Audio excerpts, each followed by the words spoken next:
trying to look official. Yeah. So we're live on Instagram. Okay. Live on Facebook. And test 1, 2, 3. Here we go. We're ready to roll. Going out to the world. And we're rocking and rolling. Tom Byer with me again here on the Coach Cameron podcast on Facebook Live, Instagram Live, and YouTube delayed because I don't get the live stream anymore because I don't have enough viewers. You have to need 1,000. I'm at like 380. Wow. And I don't buy. I could buy them. Yep. Not going to do that. So well, I want authentic. Maybe we can boost up a few viewers. So like my YouTube channel so I can go live. And already on Instagram we're doing pretty good right now. But cool. Now that we're on Facebook, Instagram Live, if you have any questions, we'll answer questions for you live. Tom Byer will anyways. I'll answer questions too if you have any for me. So go ahead and ask us some questions.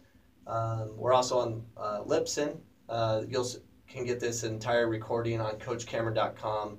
This will be episode like 339, I think. I'm not sure. Anyways, my last episode it'll be updated. So anyways, Tom, Phoenix, Arizona, now it's day 2. Yes. Day 2. I survived day 1. Yeah. I'm here. I'm back. How are you enjoying the weather? Great. I mean, nice and crispy cool in the morning, and then, by the time the sun comes out, you've got to start kind of taking off the different layers of clothing. And then by the end of the day, you got to put them back on. Yeah. So that's not bad. That's the desert for you.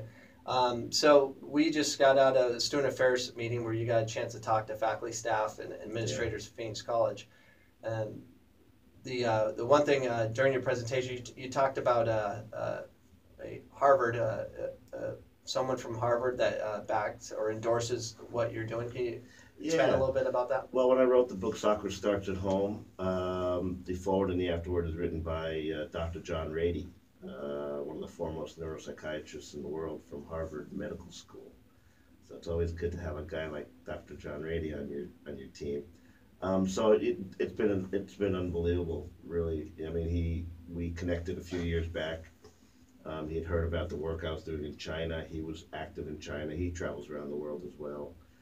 So we basically hooked up, started collaborating on lots of different things.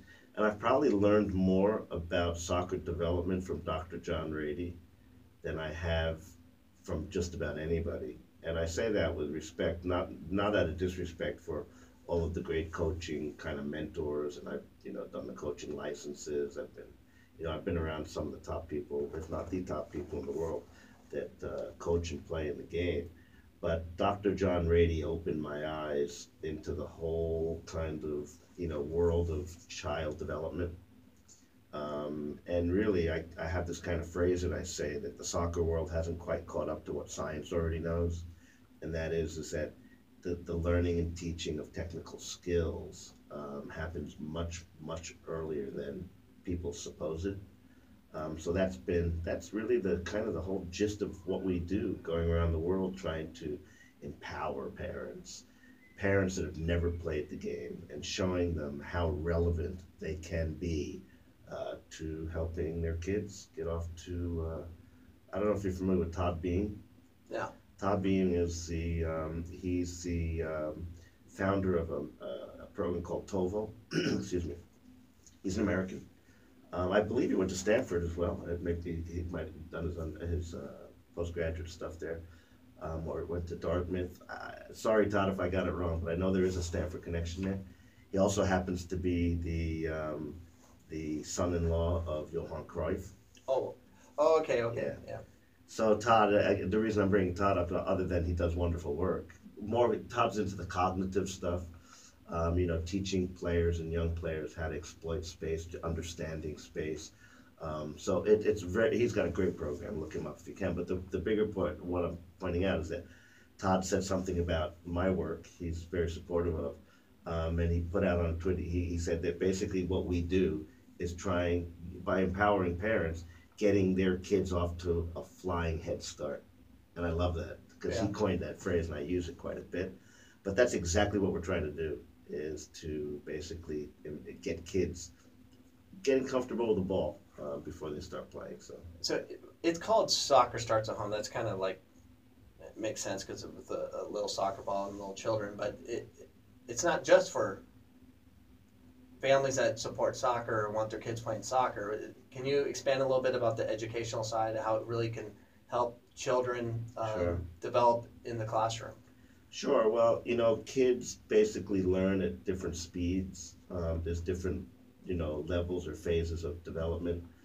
But what the academics are very interested in our program is our program is focused on children and what we call ball mastery. One player, one ball, basically becoming comfortable. So we have a lot of exercises that can be done anywhere. And it just so happens that, again, I stumbled upon this a little bit, but because I've been a technical coach my whole career, I knew the importance of ball mastery.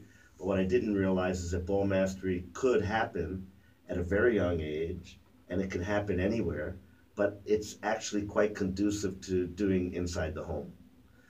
So basically, what I didn't know was I couldn't really explain the science behind why things were happening with my own kids inside the home, and I could see the interest in the ball. I could see the development was taking place, and again, I was always working with other people's kids, so it wasn't until I had my own children that I started kind of connecting some dots. But why the educators like it is that because the part of the brain that's responsible for these ball mastery skills is the cerebellum. And again, I'm not an expert on this, but I'm just from the work and the influence of Dr. John Rady and some other academics that I've been fortunate to be around, that are specialists in neurology and things like that, is that basically the part of the brain that's stimulated for ball mastery is the same part of the brain cerebellum that's basically what the neuroscientists used to believe was really only responsible for balance, rhythm, coordination, kind of motor skills with the feet.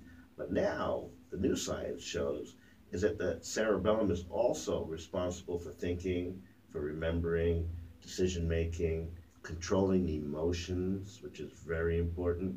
Because think, and reading as well, but think about it, a little 3 or 4 year old with a ball at their feet, their natural instinct is to kick it. Just get rid of it, kick it, right, and chase it. A little bit kind of, um, so, and then you can imagine if you kind of close your eyes or you even imagine, or if you have a kid, 3 or 4, you can just see a kid kicking it and they either kind of jump up and down or they run after it.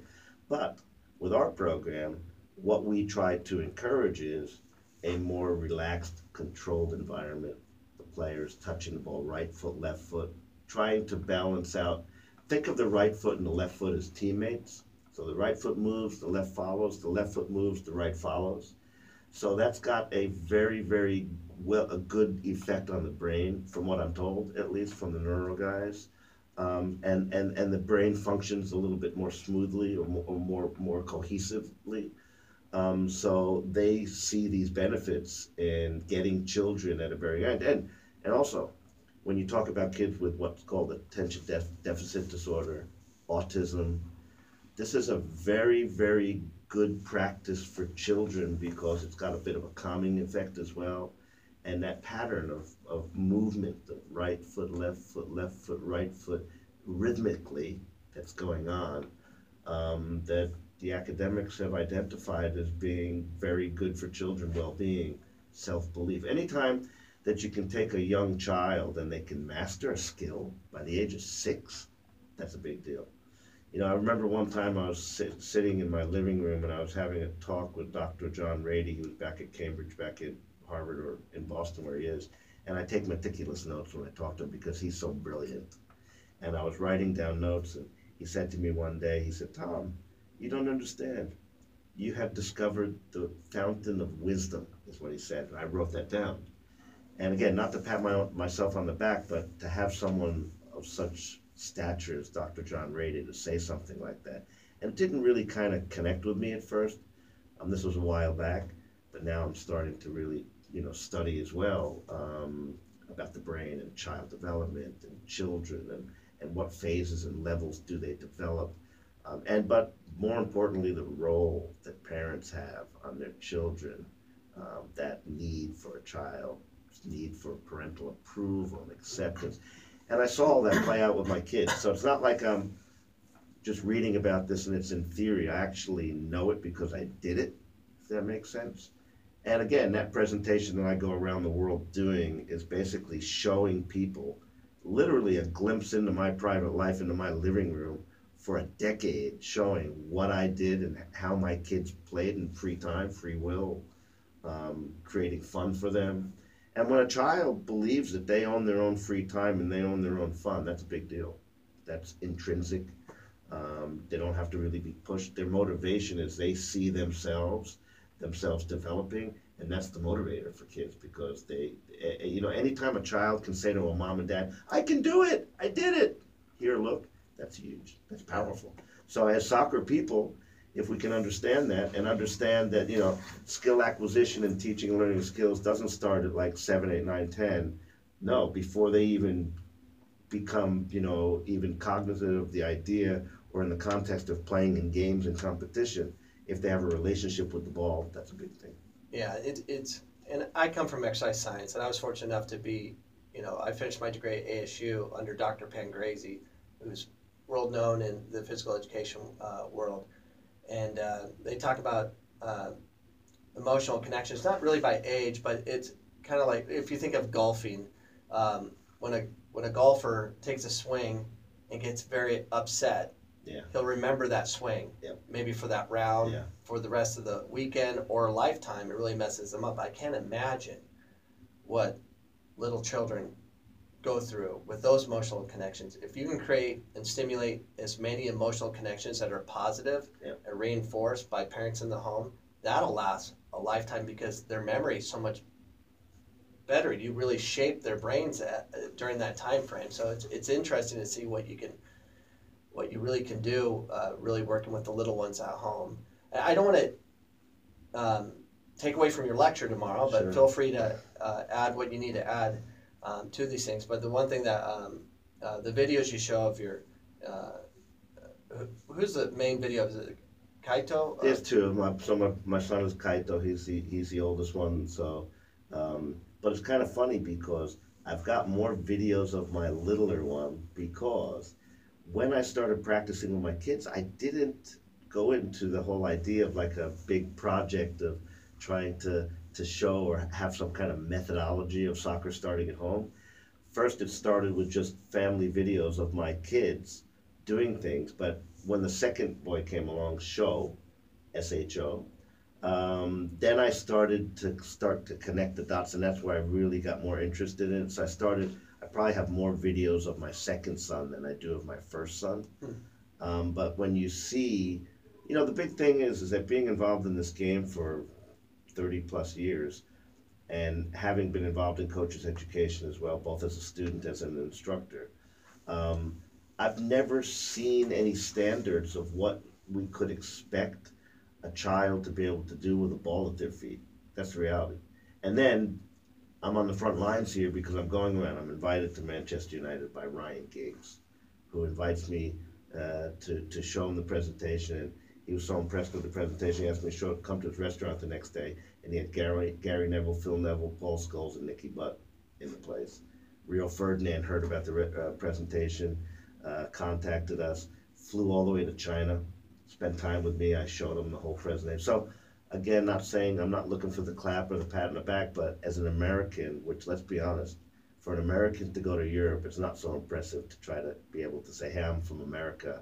I'm Tom Byer from New York." So, it's like walking the gauntlet. You don't know what it's like to sit when you're presenting at a conference and you've got in the front row the head of the German FA's coaches education, Bernd Strober, in the front seat looking right at me while I'm presenting for an hour and a half, and then I'm opening myself up to questions and answers. So these are little kind of, these are experiences that I've had, and that's why I can at least talk from a perspective of, I have subjected myself to ridicule, and the good news is that I've had little to no disagreement by everybody. In fact, the people and the groups and the organizations that I thought would probably not embrace me as much as the ones who I thought needed this kind of new breakthrough, they're the ones that have embraced me the most. So that tells you something about what it is that we're doing. And on Facebook with us, we have Jen Nez, and she's an administrator here. She wasn't at the student affairs meeting because she's doing work at the Hanley Center, but she says, "Can't wait for the presentation on Saturday. that she's a big advocate of what we do in athletics here, and she helps us out quite a bit. So it's good to have her to be able to participate. She's a big voice for our community here. So look forward to seeing you on Saturday tomorrow. Yeah. So what's one major takeaway can we get from tomorrow's lecture? I think there's a few, but I think the biggest takeaway is that the understanding that parents play a crucial role in the development of their children. And this isn't just soccer, this is in sports in general. Or I would say if you see kids that perform well academically in the classroom, there's probably a culture at home that values education. But I think the big takeaway is that soccer skills can and should begin at home. And if you study the countries that develop the best players, you'll see that their culture of development happens much earlier than everybody else's. And that's the big takeaway. Well, that's it. And the one thing I talk a lot, I mean, I have friends from every sport and stuff, and I keep telling, my football, my baseball friends are like, that have children. I'm like, if you want your son or daughter to have success on the athletic field, it starts with the feet. Yeah. It starts with the feet. I always give example of Akeem Olajuwon, Barry Sanders. They grew up playing soccer, and their footwork is ridiculous. And every time I talk to a coach here on campus or elsewhere with what they do with their athletes, their number one concern and problem from what I see in America with the volleyball team, basketball team, is footwork. Yeah. It's always footwork. It's always their foundation. Yeah. So this lecture can really help all people, whether it's just academic or performance based on every sport. We've been approached by many other sports governing bodies as well, that have taken an interest in our program because, again, they say everything starts at home, and that's true. But especially, particularly with sports that have technical skills that there's need for repetition, for getting that child to practice.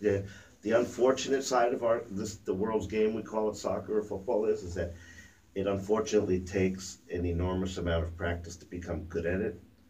That's why we find these common denominators amongst the best of the best, both on the women's and the men's side.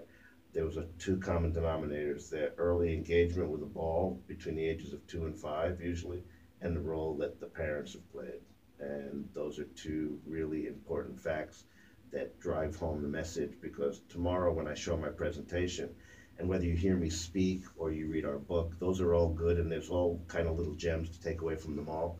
But tomorrow, people are going to see the transformation and the transfer of those skills inside a living room out onto the soccer pitch. And not just with Tom Byer's kids, but with other kids that have basically connected with us, that basically just show the exact same things that I did with my kids, and the outcomes will be quite amazing when you see the video footage that we have of other children as well, both boys and girls from different countries around the world. Well, I'm excited. I know our community here is excited about hearing more of what you do and seeing the many slides that you're going to show us and the videos you're going to show us. So 2:30 tomorrow. Yep. Phoenix College. Please sign up online. Go to the Phoenix College Athletic website, or go to coachcameron.com or phoenixcollegesoccer.com. You can sign up online. If you do that, then we'll give you the details of where it's going to be. I know Phoenix College men's soccer team is going to be out strategically placed, getting everyone to the right auditorium, and then there'll be A-frames with directions and all that. But we'll be organized for tomorrow. Parking's easy because there's no class on Saturday, and I look forward to tomorrow's lecture, and we're gonna do another podcast probably later today or tonight to talk a little bit more about Tom Byer and everything he's bringing to our community, and we're excited about learning. So this is a cool experience for Phoenix College and myself personally. I've been watching what you're doing for a long time, and it's great to really intimately get to understand. It's different in person versus online. It's different. Yeah, for sure. And again, thank you for the invitation. I know we've been talking about doing this for a couple of years now, actually. And so finally I'm here at Phoenix College, and hope that we can share our experiences and our knowledge with everybody tomorrow. Yeah, and so we are going to be out. Thank you for tuning in. We're going to be off to go see Congresswoman Laura Pastor to talk more about what you're doing. So That's awesome. So we have to go. Thanks for tuning in, and we'll see you guys again probably today, hopefully Okay. tomorrow. Great. Thanks.